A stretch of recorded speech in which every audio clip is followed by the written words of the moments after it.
Hello, this is the Anime Alley, and welcome to the next part of Toheart 2. Note this is the unrated edition. If you ever, and I will try to edit it out as much as I can. Well, I say edit out, but I'm not going to edit out. I'm just going to stop the recording before that action actually happens. And luckily, I have a tell for when those actually happen because of certain live events along with playing games a lot. Also need to plug in my laptop before the battery dies.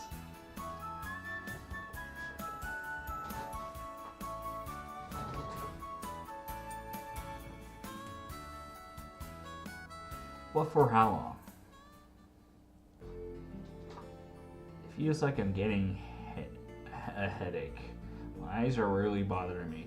Eye strain? Ouch. Can I take my eyeballs out and exchange them?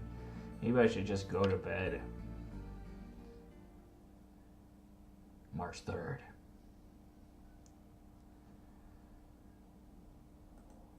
ねえ、トランプのコツってわかる？Cards? 休み時間の時によくトランプするんだけど、最近負けてばっかだから、コツとかあったら教えてほしいなって。There's different types of card games, something like bridge. 今流行ってるのはポーカーなんだけど。Wow, poker, eh? Don't tell me you're placing wagers on it. どうして？ Why? You ask それ why? は、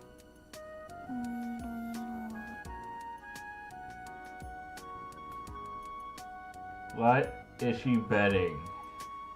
Oh, I see. Kinomi is a delinquent. でもキャンディーとかそんなのだけだよ。 I'm just kidding. You don't have to be defensive. However, it'll probably be bad for Kinomi to win. どうして？ Poker's a game of risk and strategy where you try to psych each other out. When you be bad at that, as soon as you have any emotion, it shows on your face. そんなこと。 Oh, look, a butterfly. 思うけど。 I'm telling you it is, Kinomi is... Kinomi... Telling you it is. Kinomi is honest to the core. Your face changes the moment you're either happy or sad. Often, it's about reading the atmosphere, they say. Yeah, but sometimes they put on a face as a bluff to hide what sort of hand they really 当 have. たり？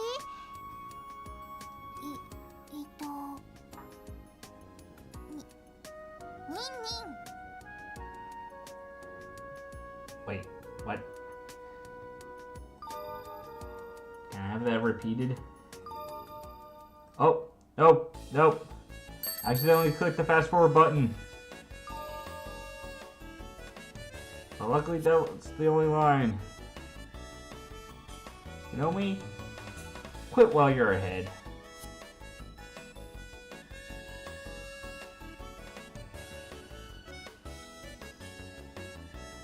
Kenobi jumps in right and lands in my arms.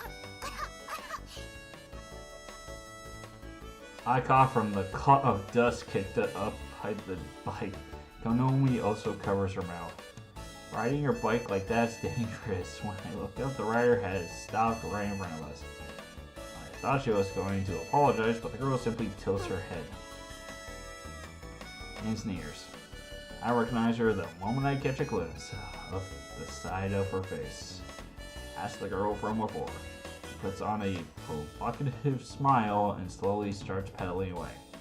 She occasionally looks back at us. It's clear she did that intentionally. I see, so she was exacting revenge at me. Nomi, nervous murmur only serves to rile me up. This will be dangerous, so stand back.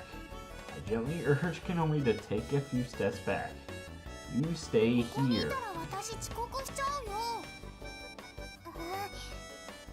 Dash. I make a break for school, however I do not follow the bike. There's an alley that winds in between houses and ends with flights of stone steps that go all the way to the school. I don't use this route often since it usually is too taxing. If I use all my strength, I can climb the steps faster than traversing the slope road to school. Imagine the confused face you will have with this surprising development. The victor's been decided before the battle has even started. Footsteps tap with a constant rhythm as I ascend the stone steps. I'm feeling confident with my impending victory. In addition to the sound of my footsteps, I can hear a rusty clanking sound contending with the rhythm. Behind me in my eyes, I'm like, wow, that white panties girl is gripping the handles on her bike and is fiercely coming up the steps. I cannot believe that she's taking this route as well. Wait, pretty sure this will slow her down. Sure enough, the difficulty of forcing a bike up the steps causes the gap between us to widen. It's clear that turning back and taking the wrong route would be the wiser option, but she's so dead set in forcing herself up these stairs. If she thought about it for a moment, she would have noticed the obvious choice, though I do admire that fighting spirit of hers. As I hurry along, I find my way to the gates. I check my watch, out of habit, This isn't so different from running up the hill. That girl still hasn't withdrawn from the fight, and is coming up the stairs after me. She really doesn't know when to give up, does she? Noticing that I've already reached the goal, she grows impatient and pushes her bike even harder. Unfortunately, this backfires on her. Front wheels ends up getting caught on the steps. Thump, thump, thump. The bike jumps each step on the verge of tipping over. The girl hangs on, desperately trying to keep her balance while losing precious time. She finally manages to stop on the steps. I stop once I enter the school gates. I'm worried about her as she just suddenly there with her bike, having lost all hope. The thought of abandoning her leaves me with an unpleasant aftertaste. Not sure what she would say right now if I went to see her again, but oh well, I should go and help her. I set off the exit. The gate closes right before my eyes. No matter how much I want to help her, it's impossible now. Amen. For the unfortunate people outside the gate, and head for home. 結構余裕あったよね。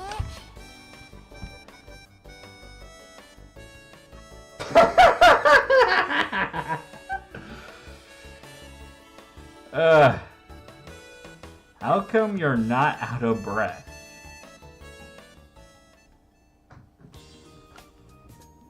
Actually, no, better question. How the fuck did she even get there? In the blink of an eye, it's lunchtime.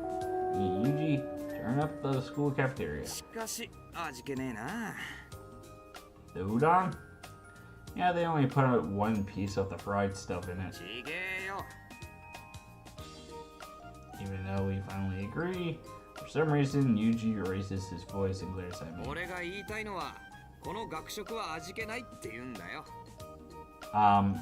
Dude, it's a cafeteria.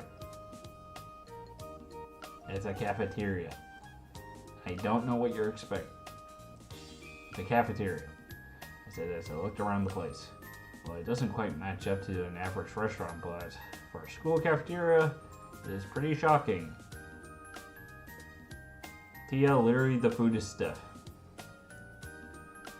Hey, but once we get to university, I think there will be genuine caf on campus. It'll be a world of difference, don't you think?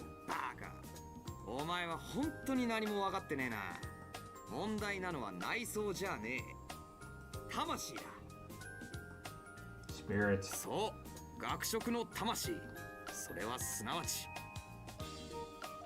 I'm gonna say this right now. 3, 2, 1.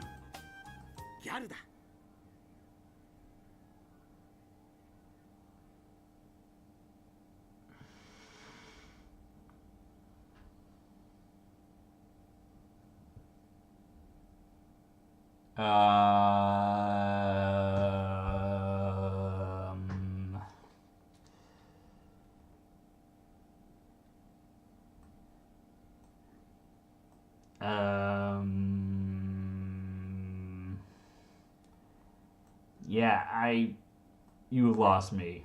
You lost me completely. As the ellipse comes in. Yuji, hurry and eat your noodles before they get soggy. How? 1, 2, 3, 4, 5. What was I supposed to take seriously? アメリカの学食だと年頃のギャルがバイトしてておかず持ってくれたりするんだよ。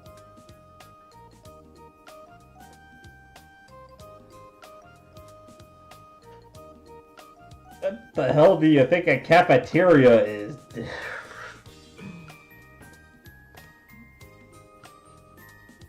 It's not a fucking Hooters. なのにここじゃおばちゃんなんだよ。Hey, cafeteria chef. You're someone that called you old. And we can see the chef from here. She doesn't look that old at all, actually. So I'm gonna imagine she'll be pissed and beat this guy up. 信じらんね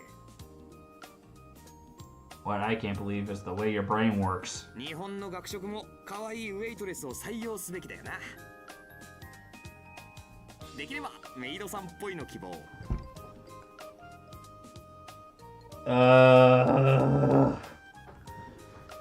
This isn't a maid cafe. It's a cafeteria. It's literally a business school associated thing. Have you ever seen a business cafeteria? No different than a school's. None. Whatsoever. ああ、メイド学食ってどっかにねえのかな。Never. Literally never. Even when you have a timeline where robots are a thing, you'll never have that. Where high advanced robots are a thing. Might we rephrase that? Like,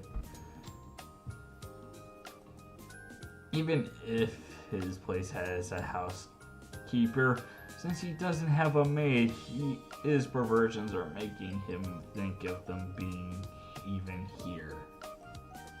Even for rich people, life must be tough.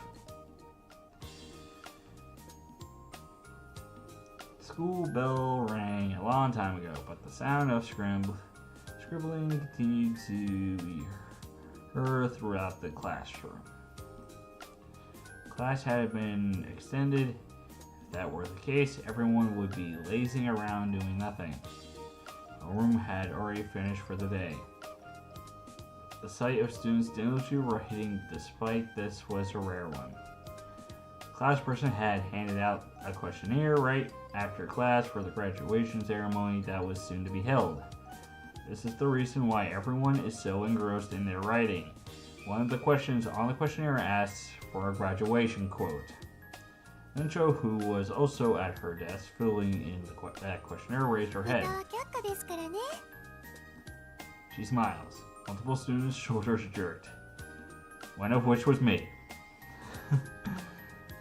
I pulled myself together, paced my questionnaire sheet, I have my pen to match my thoughts. Scribble, scribble.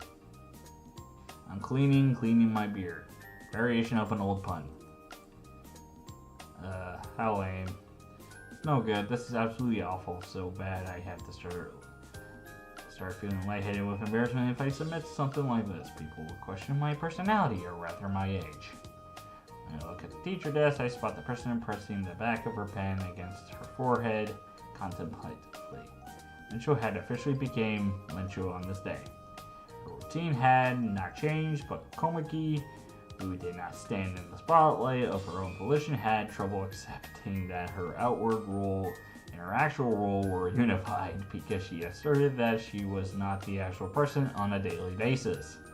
I suppose that the third trimester would end soon anyway, so it was just a matter of holding out until then. So another year is already about to end, huh? Time went by slowly and quickly. The past year felt awfully eventful, yet it went by in a flash. I haven't changed much this past year, but a sense of reluctance wells up in me. I consider that I'll be changing classes. Someone else will be sitting in this seat next year. Who knows, it might even be Kanomi. I let myself daydream for a while. Sounds of scribbling decrease, and instead voices become audible from all around me. Most students were done filling in the questionnaire, but a few of my comrades were squeezing out their wisdom. Mitchell straightened up from behind the teacher's desk and looked around the そ classroom. れではかけた人から前に持ってきてください。 I'm trying to go here.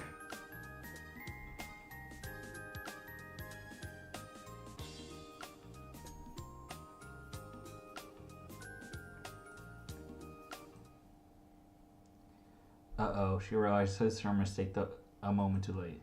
I feel strangely associated with deja vu as my classmates rush towards the desk. Angel disappears behind the crowd in the blink of an eye. Same as yesterday. It would be better if she would just skip students that weren't done and let students hand papers in as if they finished them.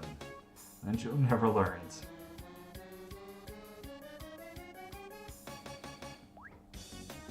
The commotion in front of the blackboard went on, all the while Lynch was swallowed up by a whirlpool of people. 2 minutes later, the wave of people finally subsided from the blackboard. In its wake, the president left behind by ebbing tide lay face down and limp across her desk. My condolences, but she hasn't given up. She slowly raised her head and began to sort out the surveys that were scattered over her head. Looked around the class, and perhaps having ascertained that there were no students left, she left her desk with staggering legs as though she had been wrung out by a dryer. There was no time to be giving live coverage of Lincho. If I don't hand my questionnaire in quickly, I'll end up having to bring it to the teacher lounge. Hey, Komaki! I go out to her while slipping through the desk. Seemingly having noticed me, she turns to face me. At the moment, Lincho failed to pay any attention to where she was standing. She looked like she was about to take a step, but there was nothing for her to step on. She had forgotten she was standing on top of the beach. The podium raced a few centimeters off the floor. Oblivious to danger, Lincho steps forward with the stack of questionnaires in hand.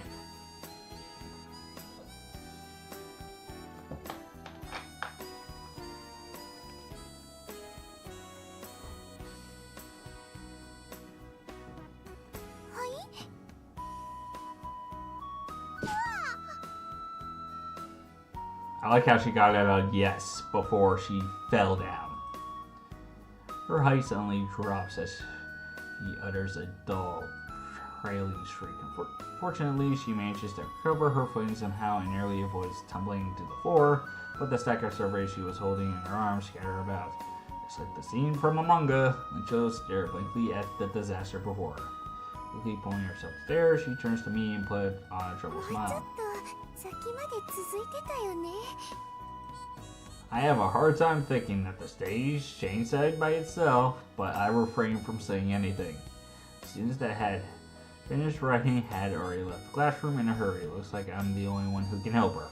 Oh well, I guess it was partially my fault for calling out to her in the first place. I'll help you.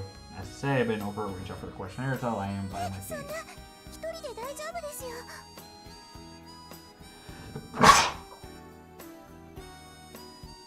Okay.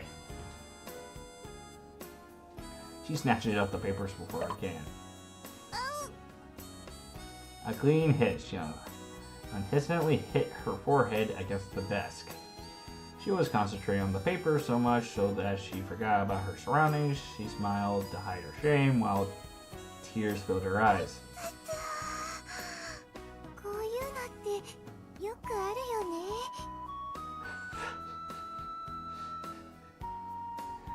I'm questioning her mental state right now.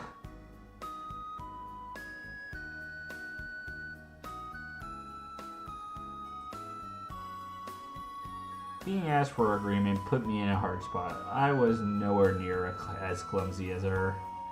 Nor was I cool enough to respond sharply and do unbearable damage as her classmate. I give her a vague smile while reaching for the scatter questionnaires. 大丈夫です。 She pushed me back. You're clearly not fine at all. いや、そんなことはない。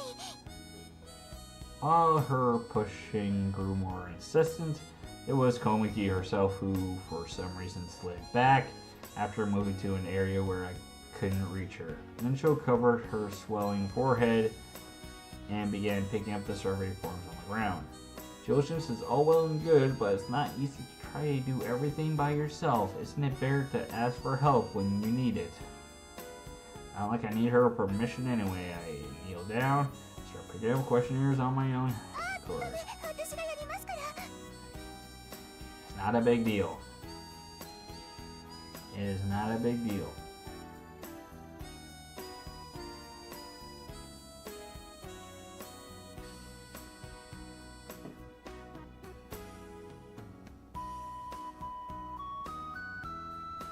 I don't know why the person rejected help so firmly, but we finished sooner if she would have instead of quarrel. 本当に平気ですから。 She tries to stop me as I try to prevent her from doing so, and for a moment our hands are about to meet. And she's a girl, my body reacts instinctively and tries to punch away. To do something like that would hurt her feelings. It took a great deal of effort to hold back the urge. Our hands meet. But the frightened one turned out to be Lincho. I think I might have upset her a little. 違うんです。いえ、そうじゃなくて。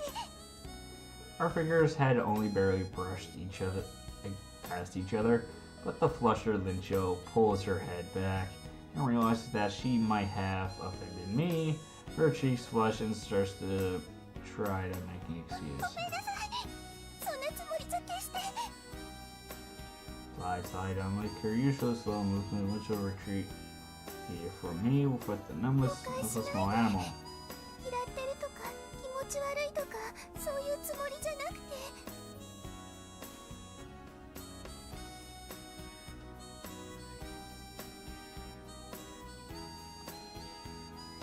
She cowers slightly and continues apologizing. I felt a bit uncomfortable. I understood what she was trying to say, but it bothered me that she had cried ごめん out. なさい。ごめんなさい。ごめんなさい。 Don't be, it's fine, really. I should have forced myself on you like 違うん that. です。悪いのは私で。私どうしていつもこうなんだろう。 I told you it's fine. I understand what you mean, so don't worry about it. こんなこと言いたいんじゃなくて、とにかく。 In the end, when I had finished soothing the earnestly apologizing glass president, sky had turned crimson, crows made way for the nest, and I completely turned to dust. Hindsight, she may have finished faster if I hadn't helped her. これも Yeah. The class was supposed to be empty except for the two of us, so I was startled when I heard a voice from behind. Then there with a blank stare was いた Eugene. のって顔はねえだろ。拾ったはいいけど渡すタイミングがなかったんだよ。いいからこれ。 He casually hands me a bunch of questionnaires, look at the pile of sheets in hand before I bring my face closer to his and whisper, "Usually do girls hate me?" あ、それもお前シスコンだからな。 He smiled. How do you come up with that? でよ、妹に校門まで迎えに来させるなんて普通ありえねえじゃん。 She does that by herself. Besides, it's only sometimes, isn't it? ま、好みのことは冗談としてもさ、傍目から見ればまるっきり似た者同士じゃねえか。お前と委員長、初々しくて正直見てらんなかったぜ。 He says, smiling broadly. Not bad for girls, huh? Wait, does that mean Lincho is also no good with 前 boys? からそうだろ。1年近くも一緒の教室にいて気がつかないのはお前くらいだって。 I see, so that's what she is like. Eugene distanced himself from me again and with his real look at me. What? まあ、考えようによってはお似合いかもな。 Who and who? だからお前と付き合ってみたら意外とうまくいくんじゃねえのか。案外似た者同士でさ。Oh, what are you saying? Get yourself a chin as so as to face the ceiling and allow it to be inside. 卒業までかけても進展なさそうだな。ま、頑張ってくれ。悪いが俺は応援できない。You suspend his bag from his fingertips and head towards. You can't cheer for me, Yuji. Could it be that you like the... バカ。初々しくて見てらんねえからだよ。Get lost. Well, I'm going to have to end this one here. Sorry I'm a little late on these videos. I'm just tired of being down to work. But anyway, this is the Enemy Alley signing off. Just wait until the next session.